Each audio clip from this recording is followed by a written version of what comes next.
Bom dia para todo mundo e agora está na hora da gente começar esse bate-papo que, na verdade, é um dos bate-papos mais importantes que a gente tem que ter com você que é maratonista, tá? Fome. Uma das coisas que a gente sempre fala para você é respeita sua fome. Se você não respeitar sua fome não vai respeitar você. Então é importante você ter isso em mente. Existem várias formas de respeitar a sua fome. Uma delas é carregar o seu lanchinho com você para você não chegar ao estado de fome, não ficar muito intervalo muito longo, né, sem fazer alimentação para não chegar ao estado de fome. Isso são formas de respeitar a sua fome.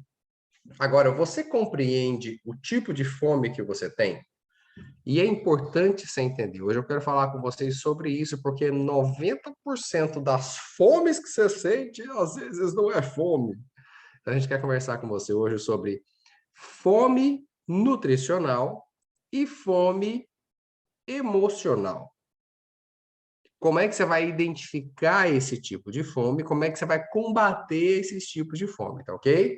Então, a primeira coisa que você tem que entender é que fome é um processo normal. Então, as pessoas que falam assim, eu não sinto fome, isso não é normal. O corpo precisa de nutrientes. Se você não chega a sentir fome, quer dizer que seu corpo está com o metabolismo parado. Eu era uma dessas pessoas. Quando eu pesava 146 quilos, eu não era uma pessoa que sentia fome. Eu podia passar um dia inteiro sem comer, sem sentir fome. No entanto, na hora que eu começava a comer também era uma coisa de louco, né? Então, você tem que tomar muito cuidado com esses tipos de situações. O nosso objetivo é que, com a maratona, com o hábito que você está construindo de comer a cada 3 horas, com o hábito de fazer escolhas corretas, você sinta fome. Esse é o perfeito, quer dizer que seu metabolismo está funcionando.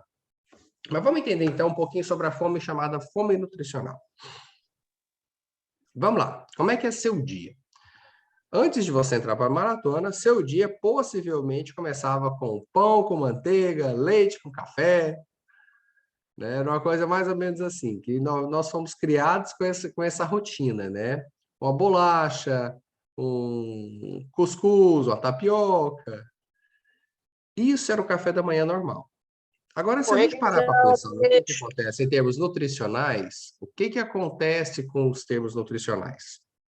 Quando você come, existe um processo digestivo. Você vai mastigar, ingerir, digerir, vai para o intestino para fazer a absorção, lá vão separar os nutrientes e esses nutrientes vão para a célula para fazer a assimilação.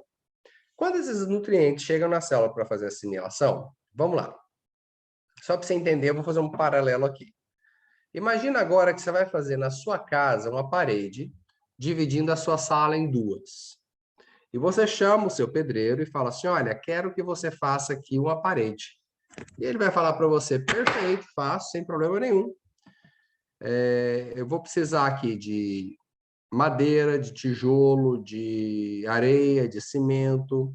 Eu vou precisar de água, eu vou precisar de tinta. E aí você fala assim: não, sem problema nenhum. Pode ir fazendo aí. Eu tenho areia e eu tenho tijolo ali fora. Vai fazendo a parede. De tarde eu trago para você o cimento, de tarde eu trago para você a tinta, de tarde eu trago tudo. Pode ir fazendo aí. Se esse pedreiro inventar de fazer, você acha que essa parede vai funcionar com areia, água e tijolo? Não vai prestar, na verdade. Ele precisa de um conjunto de matérias-primas para fazer parede boa. Seu corpo também precisa de um conjunto de matérias-primas para fazer a célula boa. O problema é que parte dessas matérias-primas o seu corpo produz, parte ele não produz. Então, quando ele produz, ele às vezes até tem que destruir algumas coisas para conseguir destruir alguns tecidos para conseguir um pouco dessas coisas. Mas ele consegue, por exemplo, se faltou proteína, ele vai lá no seu músculo, destrói o seu músculo e pega a proteína para ser reutilizada. Você vai perder músculo? Vai perder músculo, mas ele não deixa de produzir célula por falta de proteína. Ele vai pegar proteína onde tem. Se faltou cálcio, ele vai fazer o quê? Ele vai lá no seu osso, tira um pouco de cálcio e utiliza. Aí vai dar osteoporose? Vai, mas ele está utilizando. Então, por isso que é importante você ingerir o que você precisa. Mas aí o que acontece? Depois que você ingeriu, mastigou, digeriu, foi lá para o sangue, para assimilação, esses nutrientes chegam na porta da célula que está para ser construída, lá na fábrica de célula do seu corpo, e vai ter um gerente lá, um porteirinho de cap, pranchetinha na mão, falando assim: vitamina A, presente! Vitamina B, presente! E ele vai fazer um checklist de todo o material que ele precisa para poder fazer célula boa. No final das contas, você comeu lá o seu pão, tomou o seu leite, ele, ó, tem proteína aqui? Tem um pouco do leite aqui, tem vitamina A? Tem. Mas está faltando zinco, cromo, cálcio, potássio. E ele fala para o cérebro o seguinte: cérebro, eu preciso de cálcio, zinco, potássio, cromo. Come porque eu preciso. O cérebro manda para você um comando de fome. Na verdade, se fosse assim, olha, eu preciso de potássio, coma banana, ia ser uma benção, não é? Ia ser tão simples, dar fome daquilo que você precisa. Mas o comando que chega para você não é esse. O comando que chega para você é fome. Aí você acabou de comer o pão, acabou de digerir esse pão, tá lá na assimilação, você já está querendo comer de novo. E normalmente nessa hora você come o que está mais fácil, na verdade. Você vai comer o pão de queijo, você vai comer a bolacha, você vai comer o que está ali mais fácil para você. Esse momento é o momento que a gente chama de fome nutricional. O seu corpo está pedindo nutrientes, está pedindo cálcio, cromo, zinco, e você está dando para ele o que está mais fácil. E é uma fome sem fim, porque assim, terminei de comer o pão de queijo, que eu estava com fome. Aí assimilou, digeriu, ingeriu. Quando chegou lá na assimilação, o portaria fala: cara, você não entendeu. Eu falei que eu precisava de cromozinho. Come porque eu preciso. Aí você está com vontade de comer de novo. Aí você vai lá e come mais uma coisa. E sabe quando você passa o dia inteiro beliscando? E não sabe por que você passa o dia. Aí fala assim: não, porque eu sou ansioso. Querido, isso não é ansiedade, isso é fome. Fome que a gente chama de fome da célula, que é a fome nutricional. É fome do seu corpo pedindo nutrientes para viver bem. Isso acontece muito facilmente no final de semana, né? Ou quando você consegue enxergar melhor.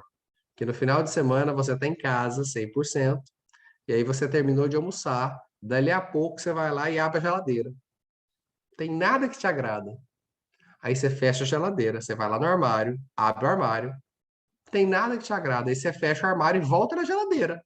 Será que a geladeira é mágica? Mudou alguma coisa nos últimos 5 minutos? Surgiu alguma coisa lá dentro?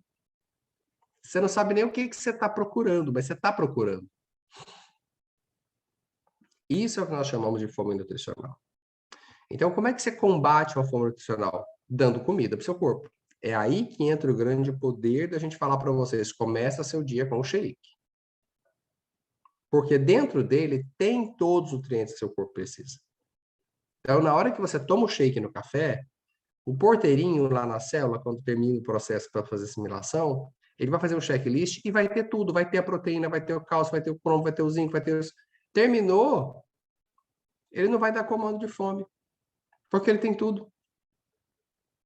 Aí muita gente vai assim: ah, o seu shake tem inibidor de apetite. Não, meu shake tem matador de fome. É diferente.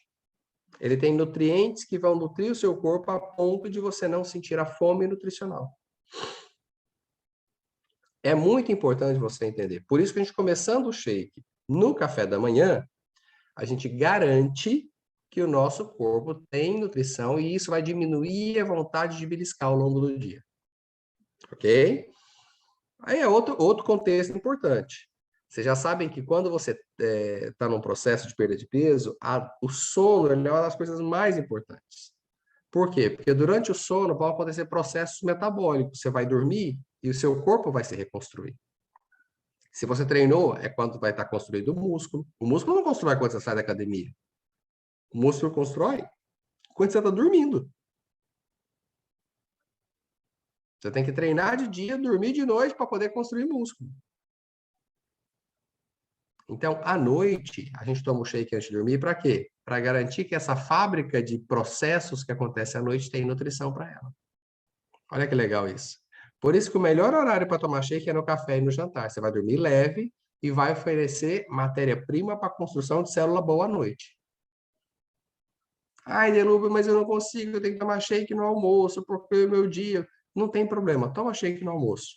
Mas eu sugiro que, quando possível, tome o shake no jantar também. Faça o almoço normal e tome o shake no jantar. Sempre que possível. Ok? E agora existe um outro tipo de fome.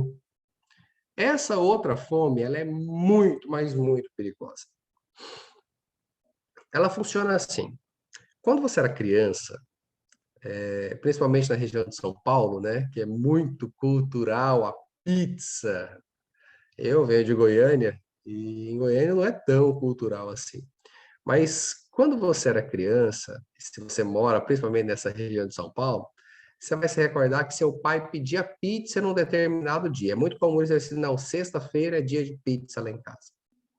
É normal lá esse tipo de situação. E normalmente o quê? Quando você pede uma pizza, gente, é uma ocasião que você vai sentar à mesa junto com a família. É uma ocasião que as crianças se lembram de ir na pizzaria com os pais e se divertir naquele dia. Então, era um momento chamado momento família. Outros momentos famílias que você tem quem teve vó aí sabe o que eu estou falando. Vó é aquela mãe que estraga o filho e não preocupa em consertar, não é verdade? Porque a mãe tem que estar o tempo inteiro educando, não tem tempo para estragar o filho, não. Mas a avó, assim, o problema da minha filha mesmo, o problema do meu filho mesmo, então deixa eu fazer o que eu não pude fazer com eles. Você chega na casa de vó, ela te dá para comer, se você não estiver mastigando para a avó, não tá bom, né? E ela faz a rosquinha, ela faz o bolo, são coisas pensadas, filho, fiz para você. E a avó pega no colo, e a avó faz carinho, e a avó abraça. Então, esse tipo de associação da comida de vó é uma associação de afago, porque normalmente ela vem associada ao carinho da avó. A mesma coisa a pizza. Ela vem associado à reunião de família. E aí você cresce, vai morar sozinho na cidade grande, longe da sua família. Nesse momento, tem dia que você está lá sozinho no seu quarto e fala assim: ah, não, gente, vontade de comer uma pizza. E pede uma pizza gigante para comer sozinho. Não é a pizza que você está querendo.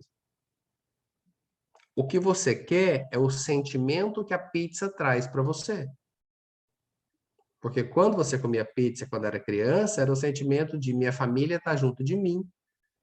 E eu estou me divertindo com a minha família. Então, no primeiro momento que você sente a carência da família, você vai consumir coisas que te remetam àquele momento de sentimento. Isso a gente chama de fome emocional. Deu vontade de comer um bolo de fubá hoje. Mas não é. É porque você está tão cansado, às vezes está precisando de um afago. E você lembra do quê? Do bolo da avó. Você lembra que o bolo da avó é igual a afago. Então, são gatilhos que você instalou em comida que vem daí. Você quer um outro exemplo interessante? Filho, não chora não. Machucou? Não chora não. Mamãe vai comprar um sorvete para você. Como se o doce tivesse o poder de tirar a dor. Que esse é um erro muito grande que os pais fazem com os filhos. Tentar compensar eles, premiar eles ou castigar eles com comida. Do tipo, não vai comer sobremesa hoje porque fez arte. Comida não é prêmio, comida não é castigo. Se você educa o seu filho proibindo ele ou presenteando ele com comida, você está dando para ele gatilhos que ele vai ter problemas no futuro. Porque no dia que ele tiver um problema, brigou com o namorado, ficou chateado, doeu, ele quer algo para tirar a dor. O que é tira a dor? Doce. Minha mãe me dava doce quando eu era pequeno. Eu preciso tirar a dor. Para tirar a dor, tem que comer doce. Ou então, nossa, hoje eu fiz o negócio do trabalho, foi muito top. Mereço. Por quê? Porque quando você fazia tudo legal, você ganhava um bombom, você ganhava alguma coisa, você ganhava alguma comida que te presenteava porque você fez uma coisa boa. Esses gatilhos são chamados de fome emocional. E agora eu preciso que você entenda alguns pontos. Que tipo de fome você sente? Você sente fome nutricional ou você sente fome emocional? Essa vontade que você tem de comer, ela está ligada ao fator de eu não estou me alimentando bem e preciso de nutrientes, ou ela está ligada a eu não estou me sentindo bem e preciso de um afago, e preciso de um carinho, e preciso de algo nesse sentido. Quando você consegue distinguir o tipo de fome que você tem, você passa a ter controle, porque essa fome ela precisa ser controlada. A fome nutricional, eu já ensinei você como é que controla. Você tomou seu shake, tomou seu multivitamina. Gente, o suplemento de vitaminas, ele tem cromo. É excelente para diminuir a vontade de comer doce. Então, quando você toma o shake, você toma o multivitaminas, você está resolvido na questão de fome nutricional. Você não vai ter vontade de beliscar por fome nutricional. Agora, se você está com fome emocional, você tem que descobrir o que está startando essa fome emocional. Quais são os gatilhos que startam ela? É o estresse do trabalho? Eu estou chateado com alguma coisa? É a ansiedade que eu coloquei um projeto muito grande para mim, até no próprio peso. Eu quero perder 10 quilos em 10 dias. A gente vê muito isso no primeiro dia da maratona. Assim, coloca para a gente a sua meta para 10 dias. Aí coloca uma meta muito alta, essa meta não é alcançada, a pessoa fica frustrada, a frustração faz ela querer comer. Então, traçar metas reais com seu coach é muito importante. Descobre agora por que você quer comer isso. Então, na hora que você der vontade de comer determinadas coisas, você tem que falar assim: por que eu quero isso? De onde está vindo essa fome? E aí a gente vai para a solução da fome emocional. Primeiro, fome nutricional, você vai suprir o seu corpo com nutrientes bons, planejar o seu dia com alimentação com os horários, e você não vai ter fome nutricional, beleza? Fome emocional. Primeiro, quais são os alimentos que eu ataco quando eu estou desse jeito? Eles não podem estar na sua despensa. Por quê? Porque é melhor ser inteligente do que ser forte. Eu ataco chocolate, Delubro. Quando eu estou com problemas, eu chego em casa, eu mereço um chocolate. Eu preciso de um chocolate, como diz uma amiga minha, Michele Ramos, chocolate para as horas difíceis. Na seguradora onde a gente trabalhava, cada um tinha seu escaninho, né? E ela trabalhava no departamento muito chato, que era o departamento de vida. Cuidava de seguros de vida. Era muito trabalhoso. E aí eu tinha no meu escaninho todo tipo de formulário que você precisasse. Se precisasse resolver alguma coisa na seguradora, eu tinha papel para resolver aquilo. Era assim que funcionava o meu escaninho. A Lucimera era friorenta, no escaninho dela tinha uma blusa de frio, sempre. No escaninho de Michelle tinha uma caixa de chocolate. E ela sempre falava, é o chocolate para as horas difíceis. Na hora que ela estava estressada lá na emissão, nos problemas de trabalho, ela comia o chocolate. Então, qual é o seu gatilho? O que você costuma comer quando você está assim? É chocolate? Se for na sua despensa, não pode ter chocolate. Porque senão, você vai resistir um dia, você vai ser forte. Você vai resistir 2 dias, você vai ser forte. Terceiro dia, não tem força que aguenta, não. Você vai atacar. Então, evite alimentos gatilho. Tem alimentos que são muito saudáveis, mas que também são alimentos gatilhos. O amendoim, por exemplo, é um deles. Tem gordura boa? Tem. Tem caloria, mas ele é saudável, ele é bom. Só tem excesso de caloria. Mas não dá para comer um amendoim, você concorda comigo? É impossível. Castanha do Pará, por exemplo, se tiver disponível um pote, botar o pote na mesa, foi o boi com as cordas, porque você vai até intoxicar com a castanha. Mas você vai comendo, porque são alimentos que têm início. Então você tem que aprender a porcionar seus alimentos. Se os alimentos são bons, faça saquinho de porções. Tipo, essa é uma porção. O cérebro precisa ver um negócio chamado início, meio e fim. Então, quando você pega o amendoim, por exemplo, ao invés de colocar o amendoim no pote, coloca ele num saquinho e amarra esse saquinho, aquele saquinho é uma porção. Então, você vai ver início, meio e fim daquele saquinho. Se você colocar um pote na sua frente, você vai querer ver o fim dele. Então, coloque ele em porções. Faça isso com o que você tem em casa. Porciona. E tira da sua despensa alimentos que são alimentos ruins. Faça associação. Se você precisar de ajuda, fala com seu coach. Assim, olha, eu não consigo me ver livre do cuscuz. Eu preciso me ver livre, eu não consigo. Então, nós vamos entender por quê. Porque era o café da manhã que você tomava com a sua mãe. Talvez sua mãe não está mais com você hoje em dia. Então, ele remete o quê? A comida de mãe. Talvez o seu problema não esteja no cuscuz, esteja no que ele traz para você. Então, o que eu vou pedir para você hoje? Primeiro, você vai listar essas dificuldades que você tem. O que eu gosto de comer? O que eu preciso comer quando eu estou estressado? O que eu preciso comer quando eu estou triste? O que eu preciso comer quando eu estou feliz? E você vai descobrir que tem alimentos que são padrão. Sempre que acontece tal coisa, você come tal coisa. É uma coisa meio que automática no seu cérebro. E você vai conseguir separar e falar assim, peraí, mas quem está no controle sou eu. É lógico que se você precisar de ajuda, você pode falar com seu coach, mas você vai descobrir que você está no controle. E aí você vai começar a fazer outros tipos de associação. Deu vontade de comer isso, eu vou comer isso. Não tirando a emoção envolvida. Começa a abastecer outra coisa com a emoção. Começa a criar um novo gatilho. Uma coisa que seja saudável para você. Essa é uma das coisas mais importantes, você entender se você tem fome nutricional ou se você tem fome emocional. Espero ter podido ajudar vocês com as dicas de hoje. Se você precisar, não se esqueça, fala com seu coach que ele vai te ajudar. Combinado? Seja bem-vindo.